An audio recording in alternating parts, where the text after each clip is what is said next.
I was going to do it on postcards, but to be honest, the eyesight's gone really bad, so anything could happen later on. So, thought we'd go all technical, so here we go. Our first performer tonight is officially disabled and uses a stick the majority of the time due to his functional neurological disorder and other related issues. So his greatest trick tonight might be not falling over whilst he's on stage. I only mention this because he wants you all to know if he does any sudden body jerks or unexpected movements, it's nothing to do with the magic. And he's not trying to purposely distract you. So with that said, please welcome to the stage, magician, mind reader and hypnotist, Jonathan Royle.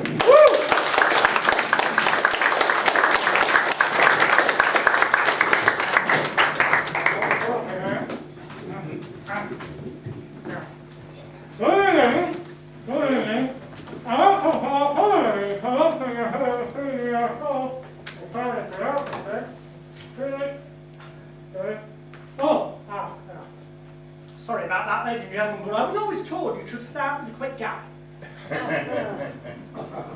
You'll get that on the drive home. Some fell on stony ground. Good evening and welcome. My name's Jonathan Royle, and as he said, I wrote that, by the way, so you don't have to think, oh, what a nasty man saying those things. I told him get it out there, so if anything weird like that does happen, it isn't magic, it's not misdirection, it's not one of those, look over there, well, at least we hope not. With that in mind, I am a little bit nervous. The first show that I have done since being diagnosed and these issues really stepping up over the past few months. So I am somewhat nervous, and apparently an audience can smell fear, especially if you, before you come on stage. I cut a word there out because there's kids in, you see, keeping this clean. And I've always done magic from the day I was born. Yeah, the day I was born was the first trick I ever did. I came out of the womb in the bed next to my mum. Think about it. My dad looked down at me, he said, Rover, well, he'd always wanted a dog. He said, Rover, you'll go far. And I did. That night, he looked me in the guards van on the 8:15 to London Newton. Yeah. You'll wake up eventually. There's no technique in show business. And to do this, and being first on is always hardest. So I want to get you all warmed up, ready for everyone later, and hopefully you won't be pissing yourself laughing just at the fact I keep falling over if that happens. Hopefully that isn't going to happen. That will be the amazing, amazing thing. We're going to split you into two halves. This side of the room is side A, okay? You're side A. From there. This side of the room is side B, over there, okay? Just to get you warmed up. So when, during the course of tonight, our wonderful performers do something amazing, you got mad with applause. So we're going to rehearse first, so side A over here, on the count of 3. Just imagine Mike or one of our other wonderful performers who just finished an amazing trick, something vanished, appeared, or something magical happened on the count of 3. Go crazy with applause. 1, 2, 3.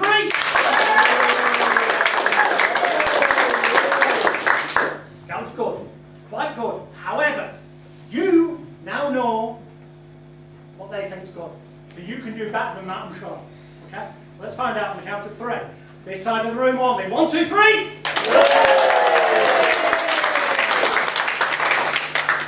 Slightly better. So you now know what their idea of good is. So you can do better than that in a minute. But you know that they're going to try and do better than you did. Do you know what that means? You've got to do better than you just did and better than you think they'll do. So together we can raise the roof for the rest of the night. I bet it's a fantastic night. So let's try it on the count of 3. Everyone, all together. Something amazing happened with one of our performers. 1, 2, 3.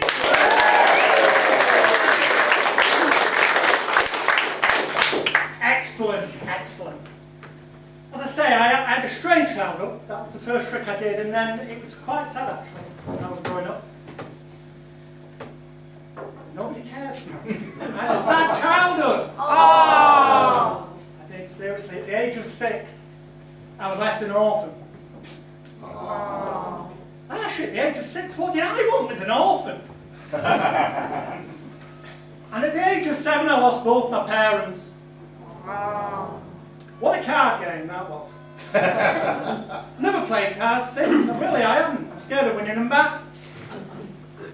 And then, as I was growing up, I used to see Paul Daniels. Who knows who Paul Daniels was? Yay! The majority. Some of the younger ones won't. You've probably heard. People like Dynamo, maybe. The younger ones heard of Dynamo? No? Probably somebody on YouTube that I've not even heard of. But I saw Paul Daniels. He was my hero growing up doing magic, and it made me go and see a live magic show. And one day, I asked my girlfriend to call me a cab. I was at school, but I asked her to call me a cab. She said, "Jonathan, you're a cab." The cab pulled up with a jerk. The jerk got out, and I got in. And we were driving along, and the driver's going. Then he stopped because he got a sore throat. And you're warming up over it. Tell people up there what's funny. And eventually we arrived at the Squids Hotel. It's like the Ritz, except the food's not quite so good. And I walked inside, and there was a magician on stage performing with his assistant. Some people have got no shame. That one's for the adults, and some of you got it. And he was doing a trick with 1, 2, 3, 4, 5 cards, where he threw away 1, 2, gave him a flick, it's the flick that did the trick, and he was still left with 1, 2, 3, 4, 5 cards, and the whole audience went, "Call blimey."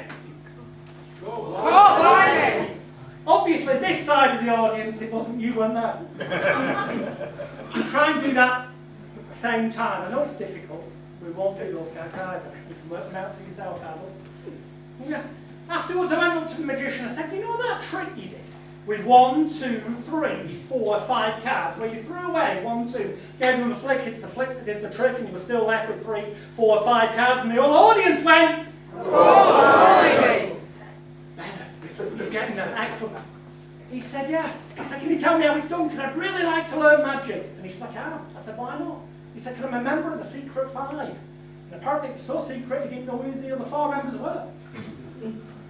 But he did give me a piece of advice. He said there was a magic shop in Blackpool. So I travelled up to Blackpool, I went to the magic shop, I knocked on the door, and the man answered the door in his pyjamas. I thought, what a funny place to keep a door. And I said to him, "Have you got that trick with 1, 2, 3, 4, 5 cards, where you throw away 1, 2, give them a flick, it's the flick that does the trick, and you're still left with 3, 4, 5 cards, and the whole audience goes, "Oh." He said no. And that's my dreams as a little boy. I was about to walk away, and he said, "Hang on a minute." He said, "We have got a trick with 5 cards, where you throw away 1, 2, 3, 4, 5 cards, and you're left with 2, as opposed to throwing away 2, and being left with 1, 2, 3, 4, 5 cards, and the whole audience goes, "Oh, blimey." So you see, ladies and gentlemen, this evening, I did want to start you with that trick that I first saw many, many years ago, using 1, 2, 3, 4, 5 cards. Where you throw away 1, 2 cards, give them a flick, it's the flick that does the trick, and you're still left with 1, 2, 3, 4, 5 cards, and the whole audience goes, "Oh." But I just couldn't find out how it was done. I thank you.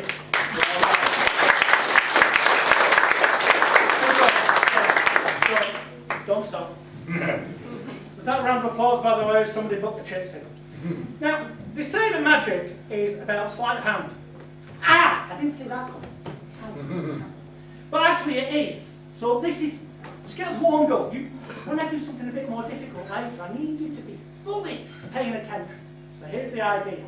I've got a small red ball. It's a disability, but I do my best. And I'm going to, you know that, you know it, don't you? The game where you get a coin or something and you hide it in one of your hands and see if your mum or dad knows which hand it's in. Start with you.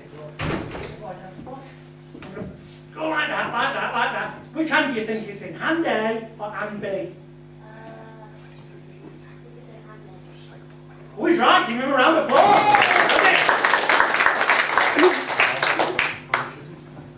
You got it. You're not supposed to. You're supposed to be honest. You got it. Try all this here.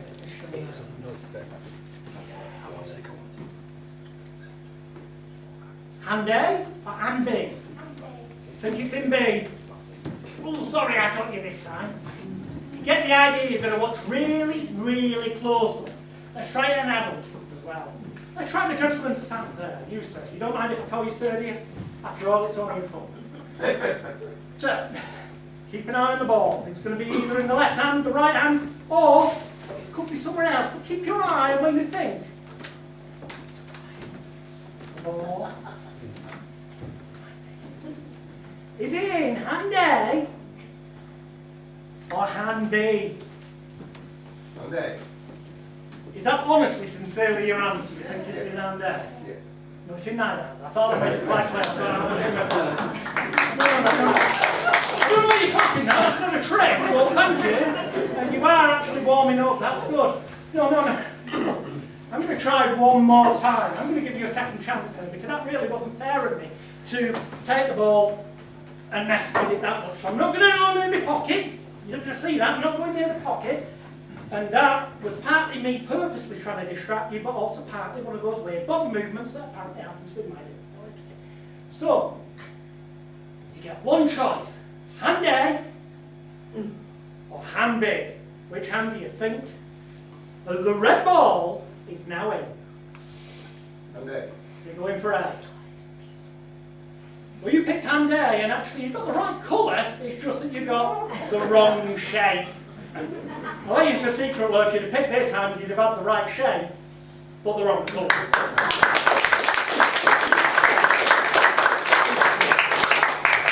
Sorry, there we go. I didn't manage to do the follow-up without it happening, but at least I didn't fall over. I went back to the magic shop one time, and I said, apparently I need to learn sleight of hand, and apparently card tricks are the way to do that. I said, so I've been told to buy a deck of playing cards. So I bought one. I took them all, I took them out of the box, and I don't drop them everywhere.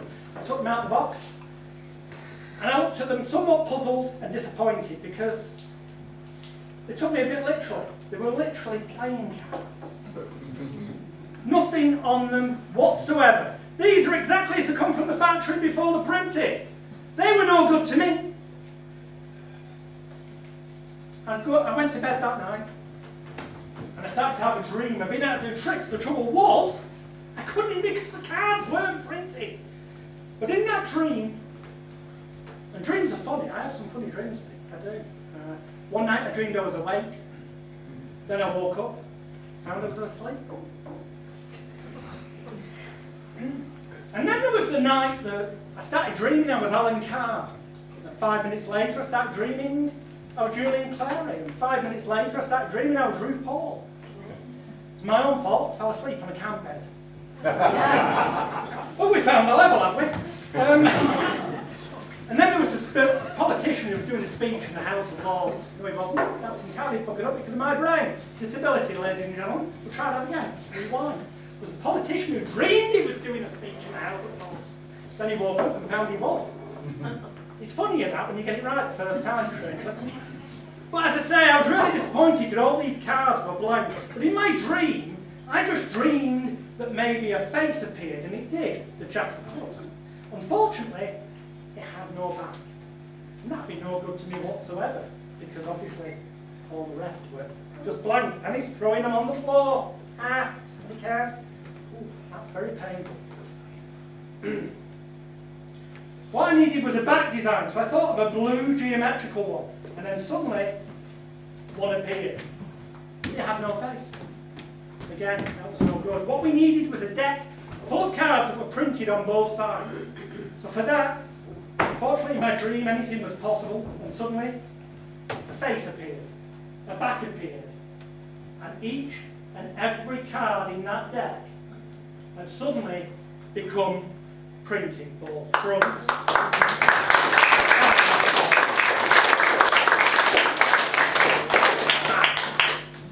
But obviously, like all dreams, all good things must come to an end, as the monkey said when he got his tail caught in a bacon slicer.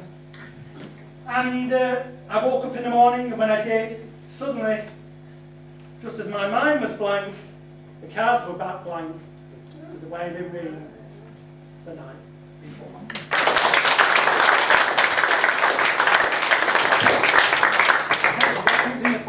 We'll try a bit of mind reading now. Okay, let me see the difference. Sat there. Okay, I've got 3 cards here. Now, I don't want you to think I'm trying to influence you by saying square. Okay? Any louder than I say circle or cross. So don't be influenced if I say square any louder than I say circle or cross. You've got the idea. I want this to be a free choice. Don't feel that you have to take square as opposed to circle or cross. Does that make sense, sir? Excellent, thank you. And don't think whatever you do that I made the cross red because that's like a danger sign saying don't take that. Okay? Or that I made the circle yellow because it's like yellow belly, coward, negative association, so that you wouldn't choose it, leaving the square. Entirely free choice, whichever one you pick, genuinely is the one that will be your card. Which card would you like? I'm colourblind, so... Just name cross, circle, or square. Square, I'll be kind. Square. Let's go for square. It's probably better if you don't, because otherwise it looks like we set this up. We'll go for the circle, please. You're going for the circle, alright. You did have a free choice, but we've not set this up. We've not met before, have we? No. How do you know it's me then? Well, no, seriously, that was a free choice. What's interesting is you could have picked the square. You genuinely could have done, but it would have looked a bit dodgy. That's got a blue back. Trust me, the audience will confirm it. That's the red cross has also got a blue back. But of all the cards you could have chosen, you happen to decide to pick the only one with a red back. They'll tell you the trick on number 4. Now, because my brain doesn't work properly, apparently, and that's what they literally told me. Functional neurological. You're firing wrong. It's like MS without the brain scarring, and that's why I forget things and stuff. I actually don't even know how long I've been up here, so can I have a time check? Right, we'll do one final thing then, because I'm only supposed to do about 25 minutes, so I will move this in. We're going to try something with absolutely everybody in the audience. I'm just going to move that out of the way for now. Brilliant. And that. What I have here are some, they're not large cards, I've just got very small hands. But these are ESP cards, okay? We have 2 circles, we have 2 crosses, 2 sets of wavy lines, 2 squares, and 2 stars. This, as it was before, will always be pile A, okay? That doesn't make sense to you out there because you're watching me. I've just realised we'll make this pile A because it looks better from your point of view, doesn't it? So this will be pile A at all times and that will be pile B, okay? To avoid confusions. If I ask you to pick a pile, if you say pile A, I promise I will always pick up this pile. If I don't, you shout at me and go, Jonathan, wrong pile. Okay? If you say pile B, I'll pick up this pile. If I go for the wrong pile, and I might do, not on purpose, you shout at me. Okay? Does that make sense? So, we're going to start with the gentleman here. Would you like me to pick up pile A or B? A, okay, in which case we'll place that on top of B. And I'm just going to give these a few mixes so that we don't exactly know what order they're in. And then we'll just split them into 2 piles of 5, pile A, pile B. Our aim is as a group. You've heard of this million monkey thing. If you take a million monkeys in a room with a million typewriters, eventually they'll write Shakespeare. It's about group psychology. Well, let's see if as a group we can make these final 2 cards match under impossible circumstances, which if we do, you all give yourself a massive round of applause because it'll be down to you guys and girls just as much as me. So we're going to start this room, end of the room and work that way around. So we'll start over here, the gentleman on the end. Do you like pile A or B, sir? B. Start with B. Now we're going to try and we are going to try and make the last 2 cards match. We're going to use the phrase, make the cards match. So the first word's make, M-A-K-E. I'm going to place 1 card underneath for each letter. When you feel the urge to say stop, just say stop. Which is silly, because if you've got the urge, why would you say stop? But seriously, you just say stop when you want me to, and then I will change piles. We'll do that till we get to the end. So, make, M, A, K. No, stop. Okay? E, make. I'm going to take those 2. We actually don't need them, so I'm just going to, shouldn't have done that, I'll just drop them next time. Okay, we'll cut to this gentleman here. Would you like me to start with pile A or B? B. A, okay? So it's make the. You can say stop at any time, as many times as you want. So T, H, oh, tricky customer, E. Make the, let's get rid of them, because we don't need them, so that's the last 2. Make the lady there. B. Start with pile B, okay, so cards, you can stop me whenever you want. So C, A, Stop. R, D, S. Cards. Just get rid of them. Oh, picked on you earlier, thank you, sir. We'll go for the lady over there. Yes, indeed. Would you like to start with pile A or B? A. A. So make the cards match. Remember, you can, as many times as you want, I'll change piles. M, A, Stop. T, C, Stop. H. We made it quite clear there that there's no jiggery-pokery going on or anything, whoa, like that. So, I do believe I've very nearly done my time. But this is called building up anticipation. If we get those two cards right, you go mad with applause because you, all collectively have managed to make that happen. Just before we find out if I've managed that. I have a normal, I say normal, I mean printed deck of cards here because they are actually printed.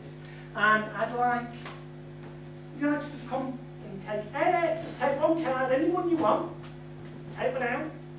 I'll turn my back, show everybody, tell me when you've done that. Yep. Make sure I can't see it and then I'll turn around. Yep. And just say, in fact I'll kneel down, it'll be easier than lean. Just say stop. Stop. Okay, place your card face down there, face down. I saw it, but it doesn't matter for what I'm going to do.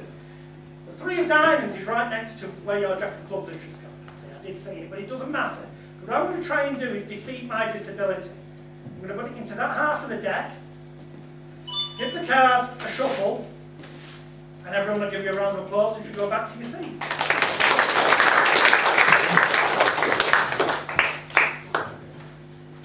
See if you guys and girls got this right just before I leave the stage. But my second to last trick is this. I'm going to attempt to hold these cards behind my back with one hand, where I now have minimal flexibility. I'm going to attempt to find your card. We know it's the jack of clubs, is it? Yeah, it's what everybody else said before. And I'm going to try and then turn it face up in the deck. If that card is the only card face up in the deck, that will be our cue to go mad with applause. Make sense? Yeah. Okay, we'll try this. And hopefully, I might be able to just drop them all on the floor because I've got to find the card. I have to turn it face up in the deck. Okay? I then have to cut the deck with one hand. Genuinely, I do. Which is really not doing. I may have to cheat by using my other hand. I'm going to drop them. There we go. No. Ow. Never mind. Hopefully, no pain, no gain. When this one card is face up, you all go mad with applause. That makes sense? Here we go. Get ready. Should have been with one hand. I apologise. It didn't work. But there is one card face up in that deck, and it's.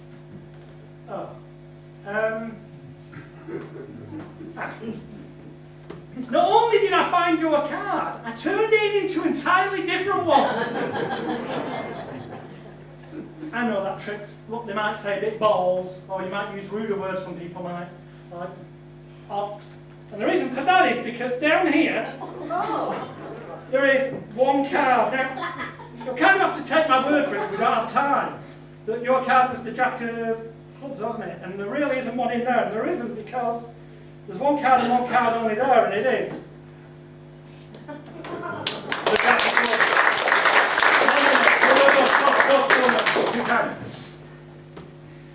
I've tried to entertain, despite disability, and I hope you've had some fun. But now my time is up and this part of the show is almost done. Some things may not have gone quite right, but nothing really tragic. But that's a chance one always takes when dabbling in magic. So now, my friends, before I pack and disappear from sight, I'd like to wish you, one and all, a jolly good, just before I say good night, though, ladies and gentlemen, I almost forgot. Did you all manage to make those final 2 cards match? Well, over here, we've got a cross. The Stuart's correctly realised I'm going to need him in a minute. Over here is a cross. Get ready to applaud because, oh, bloody hell. You made a match!